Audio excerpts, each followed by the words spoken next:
Indonesia menutup ronde 4 kualifikasi Piala Dunia dengan kalah 0-1 dari Irak. Segala ikhtiar dan doa sudah dilakukan, tapi takdir belum berpihak kepada Indonesia. Itu pertanda bahwa Indonesia masih harus sabar, tawakal, tapi tetap semangat kerja keras membangun timnas untuk tampil lebih baik. Memang menyesakkan dada kita ketika melihat proses tersisihnya Indonesia dari kualifikasi Piala Dunia tahun 2026. Pada ronde 4 ini, pemain tersedia, dukungan masyarakat, pemerintah dan juga federasi sebagai institusi juga tersedia. Hanya karena kesalahan kecil tapi menjadi besar yang menyebabkan menjegal kita ke Piala Dunia kali ini. Dimulai dari pergantian pelatih di tengah kompetisi dengan dalih menangkap peluang untuk bisa masuk Piala Dunia 2026 yang sempat kelihatan nyata, yang berujung kebalikan. Pada persiapan ronde 4 juga materi pemain dan pelatih juga layak untuk memberi harapan. Tapi kesalahan tak terduga dalam menentukan pemain dan memasangnya pada posisi yang layak membuyarkan semuanya. Pada laga akhir, kesempatan dan harapan pun sempat muncul menebar janji. Awal pertandingan hingga lebih dari 3/4 waktu pertandingan, Indonesia versus Irak sepertinya akan menjadi milik kita. Tetapi Irak memang punya penyelesaian akhir yang tidak dimiliki.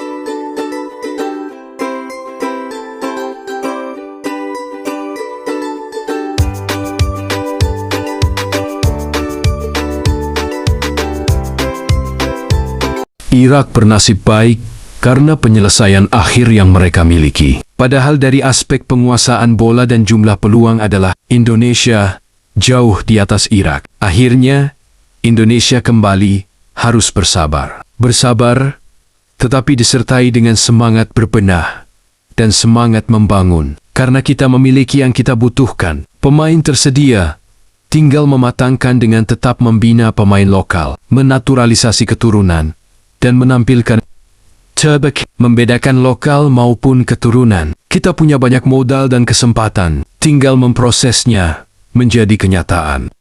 Kecuali it's prestasi Rand 4 kualifikasi Piala Dunia 2026 adalah merupakan yang terbaik dari yang selama ini pernah Indonesia dapat. Jadinya memang perlu kita syukuri. Walaupun kalau kita sadar akan modal dan peluang yang lebih dari cukup untuk lebih dari puncak prestasi sebelum dan sampai saat ini, hingga finish ronde keempat.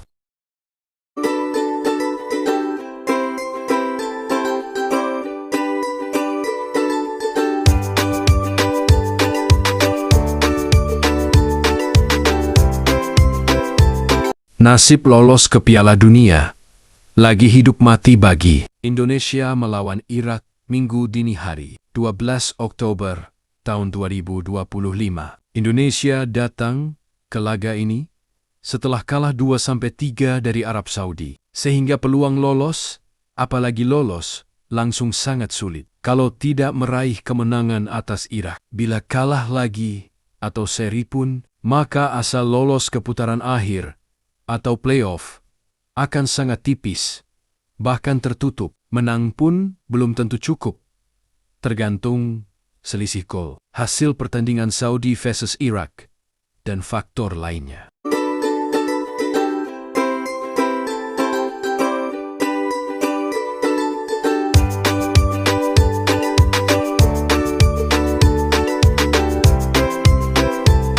Perubahan dan perombakan tim Indonesia versus lawan yang baru. Timnas Indonesia sekarang punya komposisi yang berbeda dibanding saat 2 kekalahan sebelumnya.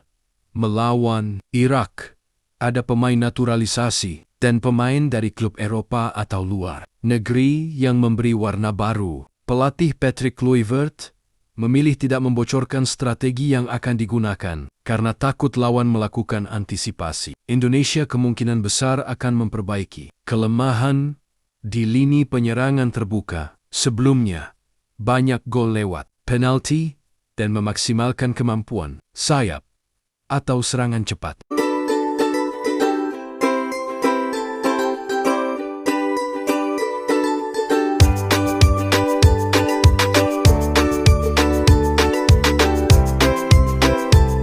Faktor fisik, kondisi pemain, dan cedera. Pemain Indonesia perlu menjaga kebugaran tinggi, terutama karena jeda pertandingan sangat singkat antara laga Saudi dan laga ini. Ada potensi pemain cedera atau kelelahan yang bisa mempengaruhi tim, terutama di menit akhir. Untuk Irak, kesiapan fisik juga sangat krusial agar bisa menjaga intensitas sepanjang pertandingan.